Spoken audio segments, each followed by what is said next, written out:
Well, hello and welcome to another recording of Two Geeks and a Marketing Podcast. We are back with more news, tech content, and wisdom from the world of marketing. Joining me, a man on a mission, a marketing speaker and consultant who spent his whole career helping his customers keep their marketing simple but effective. He's the author of 𝗧𝗵𝗲 Marketing Plans and the creator of the Roger Vlog video series. I give you Mr. Roger Edwards. Oh, thank you so much. And of course, my co-host is a digital marketing veteran.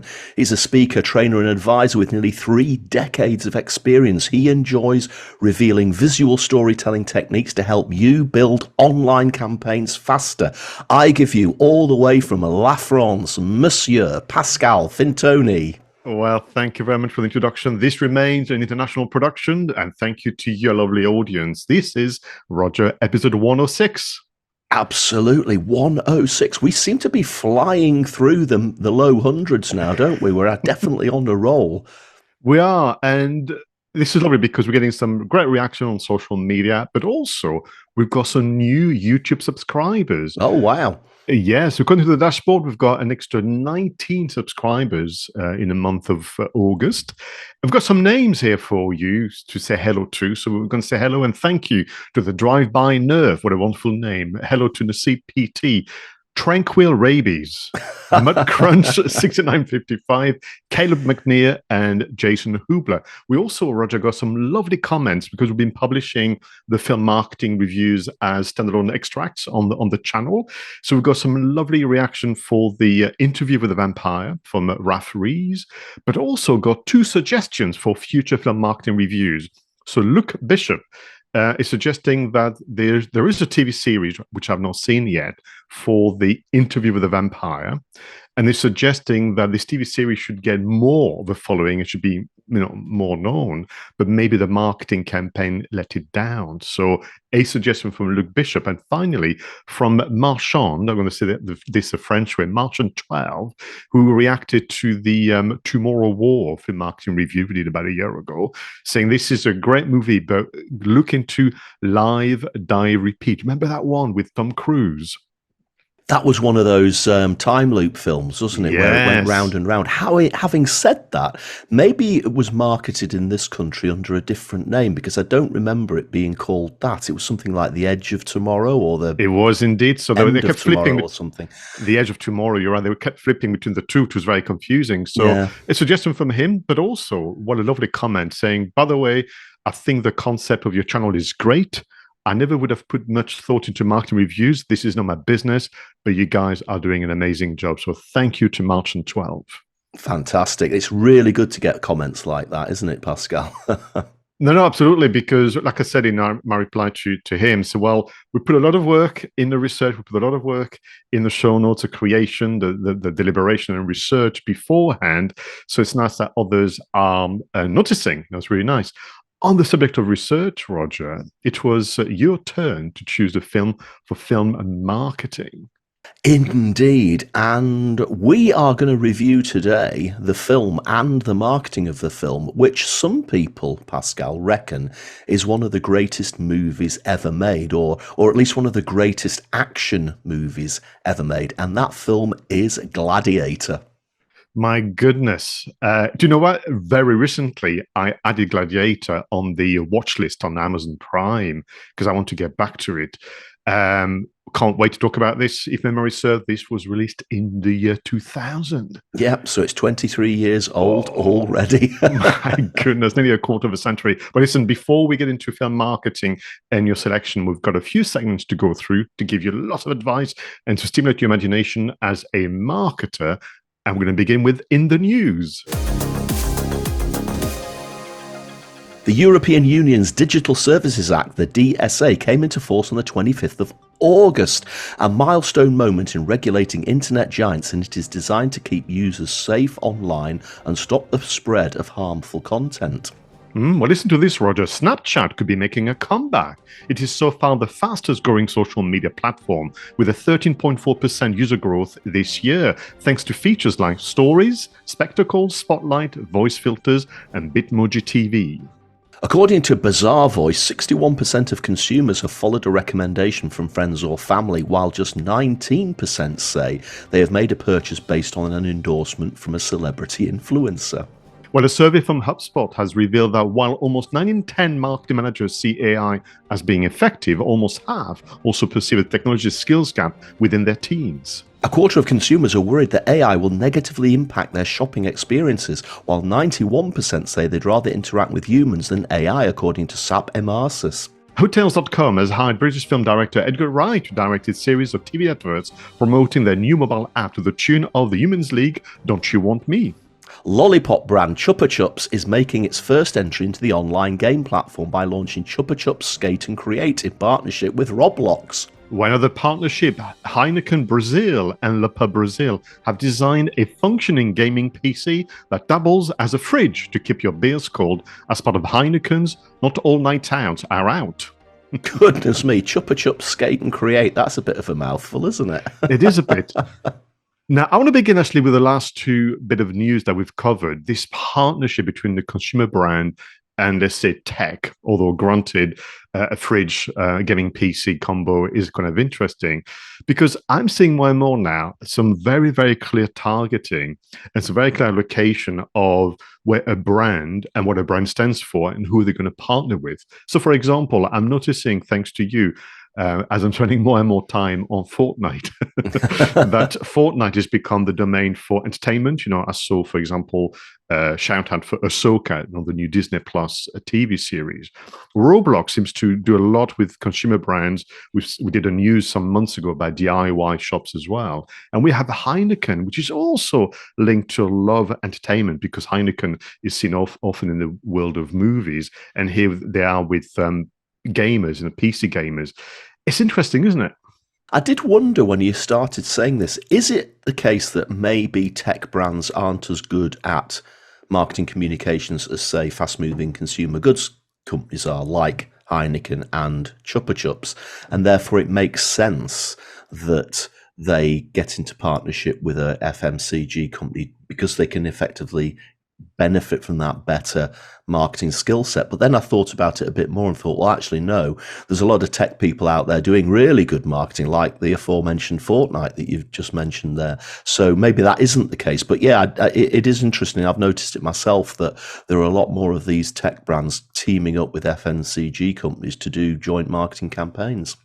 Yeah, and I think therefore it's obviously working well for them. It's back to the logic of where is your audience, and if your audience, and I think 𝗧𝗵𝗀𝗄𝗏s, I mean, obviously this is taking back to my youth. So for some reason they're associated with the summer season, where you learn literally to dissect the color coding of the wrapper around the top of that that sweet because I was always looking for the Coca-Cola flavor, which is always so delightful. So I think you've got a younger audience who's going to want the lollipop, I'm guessing, and certainly that demographic is on Roblox actually quite a bit from what I can gather, and vice versa. Those who are drinking beer needs to be 18 and over, of course they are, and playing games on their PC. And if you take the trouble, using listeners, to look for the photo of that PC, it's a computer that doubles as a fridge. It looks exquisite. Although I suppose for you and I would be more a wine bar that we would want than yes, a fridge, of course. I want to take you all the way just to kind of mention to our viewers and listeners that we will be doing a special in October about the Digital Services Act. It's a biggie. Not only is it impacting the internet giant, but actually it is impacting anyone with an online presence. So let's be very careful here. Whilst the headline is all about, giving Facebook, Twitter, and all the others a bit of a hard time about, I would say, to my view, how negligent they've been or laissez-faire they've been with harmful content, it is going to be true of anyone with an online presence, and anyone certainly with contacts, Roger, in the EU. There is a similar version in the UK. So we'll come back to that one certainly in October. But I wanted to ask, I suppose, it was only something that was inevitable that people are going to say, you know what, those celebrity influencers, I don't really have much respect for them. I much prefer to listen to my friends and family. Yeah, it's absolutely obvious that this is the case. We've had this chat on the show quite a few times. Influencers have been overhyped, haven't they? Like anywhere, there's always going to be some people out there who do a good job, and it's worth having them endorse your product or your service. But some of them, they're just not, and it's not good enough. They haven't really got the gravitas or the chops to actually do it. So undoubtedly people will listen to their friends and family. Having said that, I suppose there's a counter argument as well to that, isn't there? Because I do think that we tend to live in a bit of an echo chamber these days. And, you know, Auntie Doreen down the road, or Uncle Tom from up the road, he might have an opinion on the vaccines, and he might have an opinion on how COVID spreads. And, you know, we shouldn't maybe always listen to what our friends and family say about some important things. But yeah, on the whole, definitely better to listen to them about consumer goods and services rather than influencers, I would reckon. But, you know, that's interesting because the friends and family recommendation, as you know, as part of the thinking of marketers and business owners, this has been true since, you know, people have been trading, you know, in local marketplaces in the Middle Ages. And therefore, for me, it's back to this idea of, you know, there is temptation to always look for the new shiny object, looking for the new hack or the new trick or the new tip. But actually, there are, you know, some constant in the world of marketing. But I get it, you know, it's not as exciting to keep going on about the same old marketing rules and principles from the 70s and 80s. Yeah. But they do work. Yeah. And absolutely. if in your strategy you don't think about friends and family, but you've put all your money and all your effort in trying to court influencers, you'd be actually doing a complete 360 and making a complete fool of yourself in the office. Is that a bit blunt, Roger? No, it's absolutely spot on. It's absolutely spot on. You've got to know your customer. And, you know, it's a simple question. Ask your customers, do you listen to influencers? And if the answer's no, then don't spend your money on influencers. It's as simple as that. Talking about decisions you have to make in the office and beyond, I read out this survey from HubSpot saying that, you know, in general, you know, marketers believe that AI can help you be more effective, 98%, but that there is obviously a skill gap within the team. What I find interesting is that this skill gap is, you and I've reported this as early as we've started, you know, a Two Geeks in Marketing podcast 3 years ago, whereby, you know, training and development is not sufficient in most organizations. Indeed, you know, even if you're working on your own. So my reaction to that is it's not an AI skill gap that is slowing people down. It's a general skill gap on strategy, a skill gap on reporting, on measuring, but also on creativity. And then you can have the technology to support you. How do you feel about that? Yeah, I agree. We seem to be over the first wave of hysteria about things like AI, ChatGTP, don't we? I don't see it as much as I did 6 months ago. Although there are still some of these people out there peddling these $97 courses for all the prompts, this, that, and the other. And there'll always be some marketers out there who basically put our profession to shame by jumping on the latest bandwagon and trying to convince people that they can build 6, 7, 8, 9-figure businesses by investing in a $97 course to give them a few prompts to use ChatGTP. I think that we're starting to settle down into that feeling that it's a tool now. And yes, you know, I've used it a few times. I still don't think it's as brilliant as a lot of the hype made out it was, but it can give you some interesting ideas for prompts. It does a pretty good job at coming up with titles for YouTube videos. It does a pretty good job of maybe polishing something that you've already written. So you could put something into ChatGTP and say, here's an article I've written, just make it a little bit more engaging. And it does a pretty good job of doing that. But I've done the majority of the work already, and I'm using it as a tool to give something a polish. I think that we should never get to that stage where the hype was a few months ago, where let's just give it everything to do. And that was when I felt that our marketing profession was in danger of just giving it away its creativity and giving away its humanity. And I think that we're back to where we should be now. But that's a long way of saying I agree with what you say. I think that the problem is a lot of companies don't train their staff. And if you've got a staff member who is going to effectively self-train, they'll go out there and they'll have this journey of experience just like we have in this journey of discovery. But I do think that a lot of companies, and yeah, okay, we're in tough times, so budgets get cut and training budgets are often the same casualty as the marketing budget. So I think that we should never forget the importance of training our staff, especially in a world that's moving so fast. No, thank you very much. And on the subject of creativity, let's finish then with this business of hotels.com using the talented Edgar Wright. I'm thinking, of course, Shaun of the Dead and Baby Driver and Hot Fuzz and all that, for their kind of very short, sharp, the unique style of editing and storytelling, but also combining this with the Human League's Don't You Want Me? And the idea being that this mobile app from hotels.com allows you to compare different hotels, and of course, some will be disappointed. And it's actually quite interesting, the way they've done it.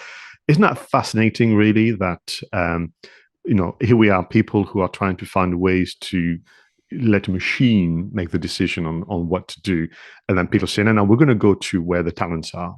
Yeah, no, I love Edgar Wright. The films you've mentioned are fantastic. I also really enjoyed the Sparks Brothers documentary he did about the band Sparks, which of course is another musical segue into Human League.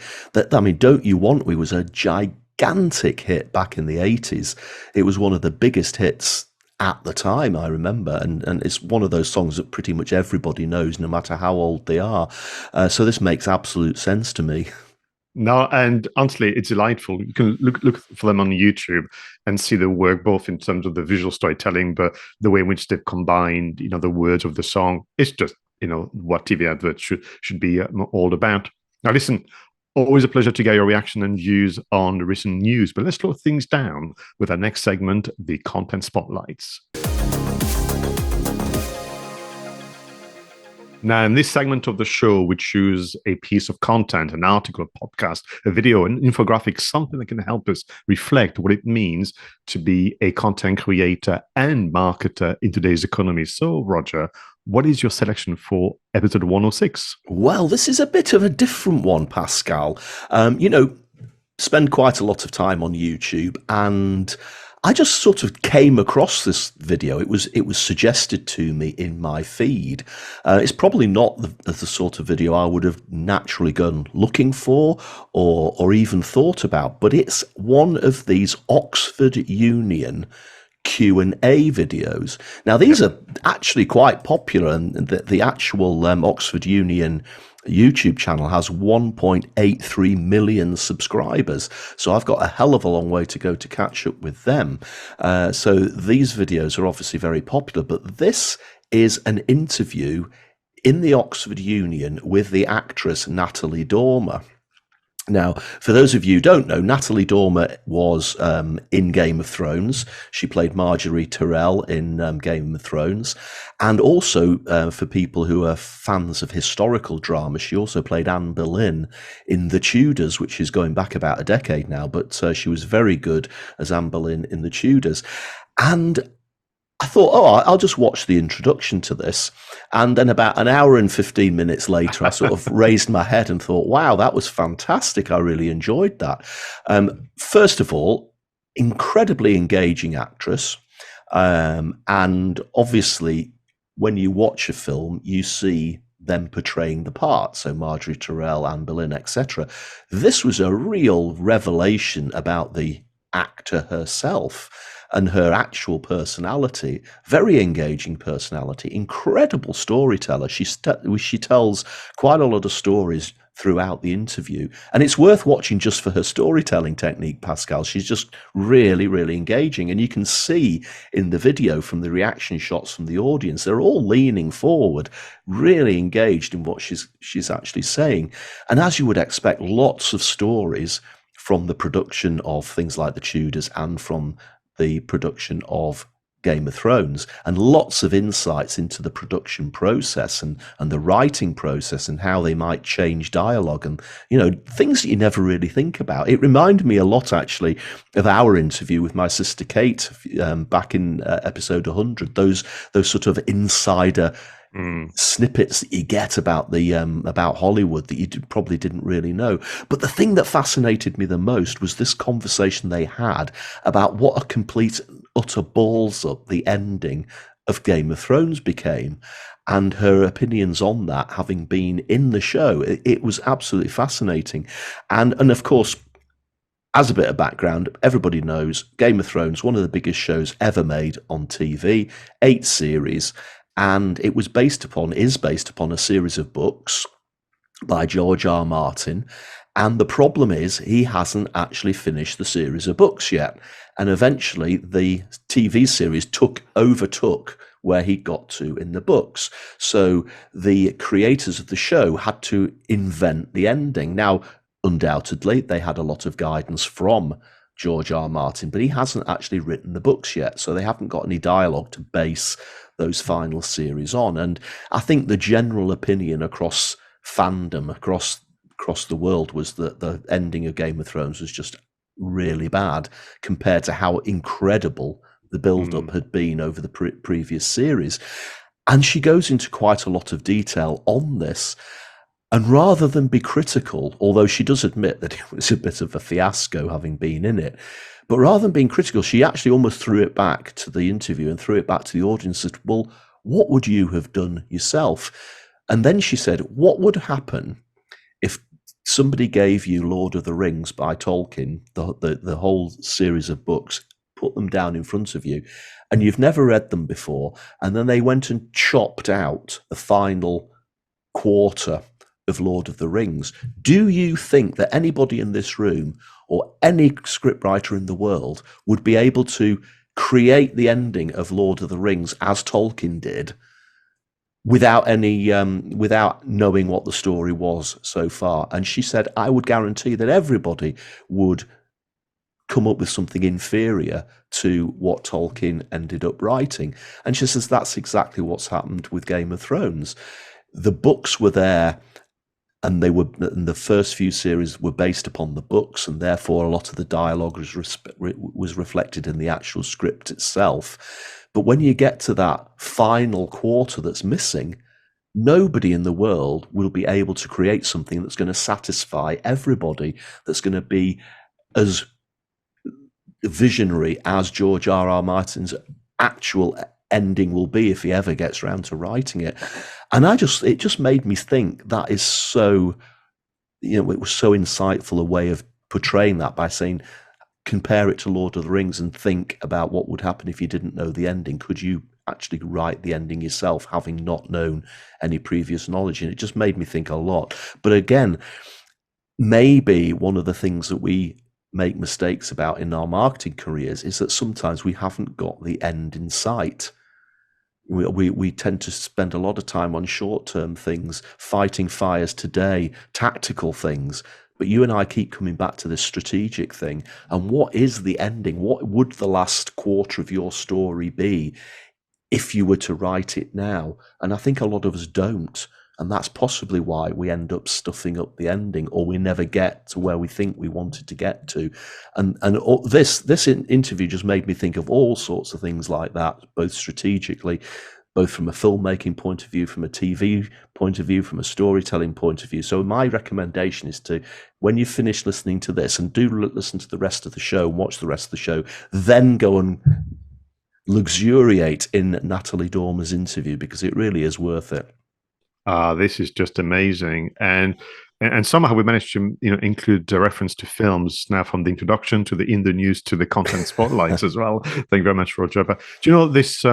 These Q&As from Oxford Union, they are just outstanding. There are so many, you can just pick and choose what you like. But what they've done very well is the convergence of business and academia and entertainment. I mean, some of the actors and film directors have had for the Q&A, as well as business entrepreneurs, is quite something. And you're right, every conversation is just so good. I mean, incredibly, the Oxford Union, as this environment for debate and discussion, is celebrating its bicentenary this year.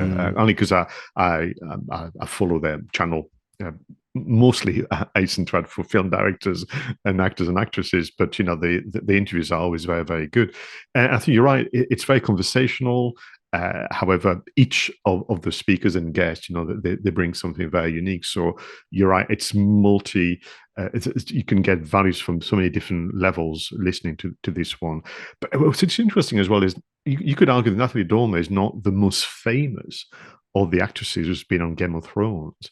And yet, when you listen to our interview, it's not as if she's got nothing to bring to the discussion. No, I mean, yeah, she the part she played was relatively small.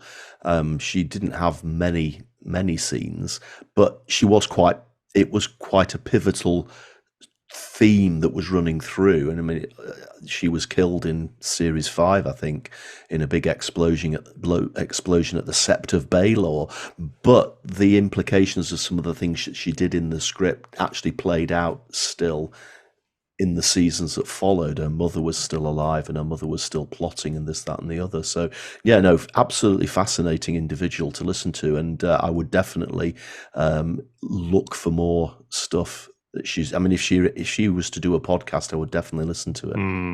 Yeah, smashing.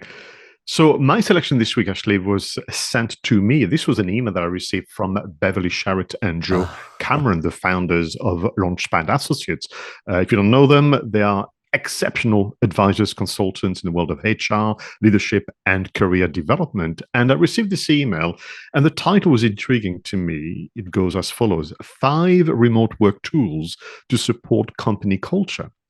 Now, here's the thing. Typically, back to actually in the news segment, when you talk about tools and apps and so on, the next thing is about being productive, Roger, it's about being creative and so on.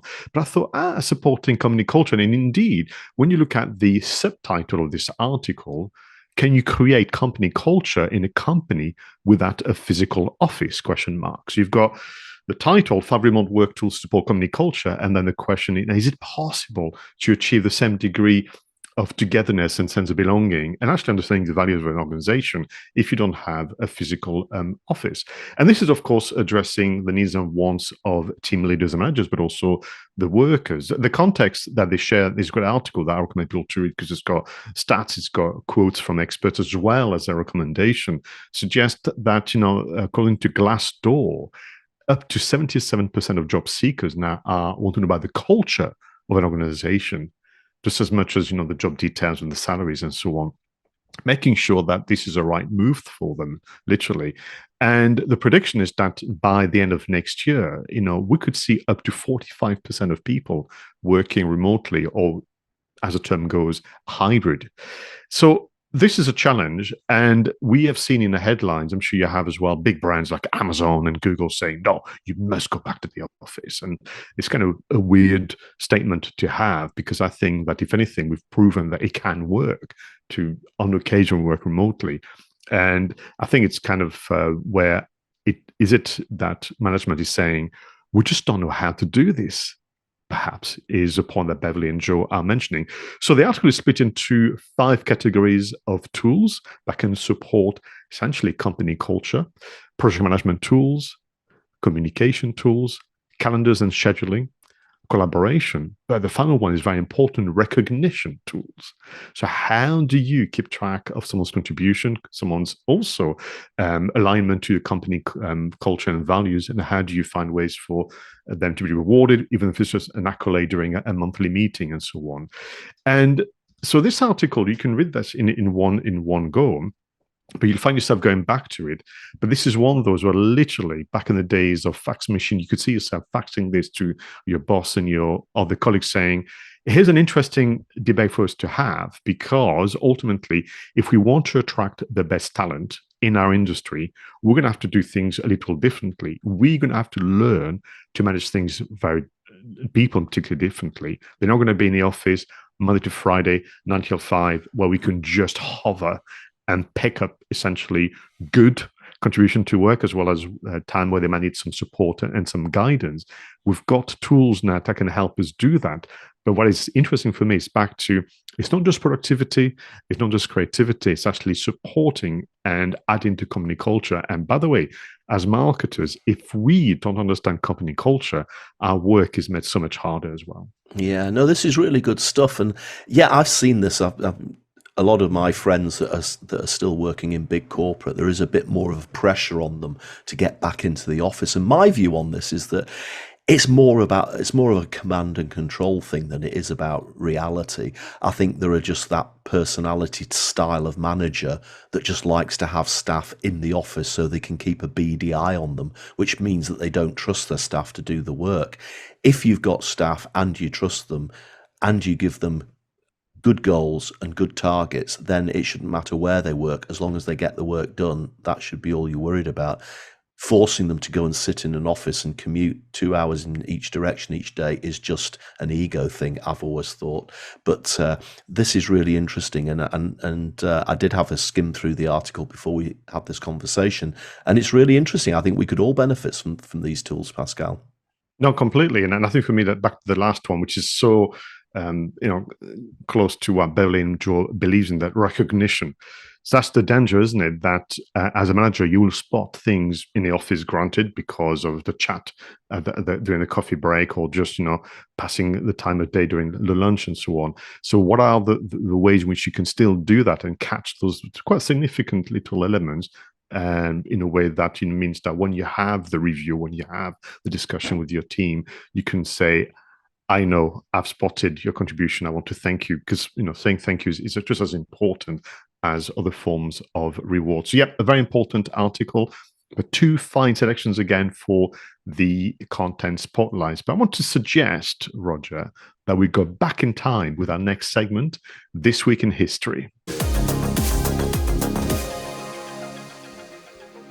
In 1928, General Electric made the first simulcast with Schenectady, New York, broadcasting the play The Queen's Messenger over radio and TV at the same time.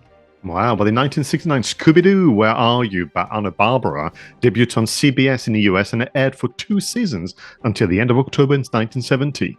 In 1977, the Atari 2600, originally known as the Atari Video Computer System, Atari VCS, is released in North America, completely changing the video game industry. Indeed. And in 1999, Sean Fanning and Sean Parker released the file-sharing service Napster. The service provides a simple way for users to copy, illegally, and distribute MP3 music files. Oh, I used to love Napster.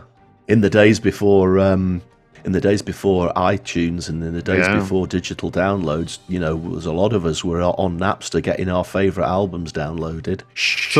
So did you get a bit of a frisson by being a digital criminal in those days? Oh, people did say that the police were watching your download history, didn't they? And they said that you might knock on your door, or not even knock on your door, use one of those great big red enforcer things to beat your door down and come and arrest you at 5 in the morning. So I was a little bit worried about it, but we didn't half download a lot of stuff. I don't want to be unkind by the police, but I can't imagine they had that capability in the 2000s. But it would be quite dramatic. I mean, it would be even more dramatic. Imagine the FBI knocking your door down, like in the movies.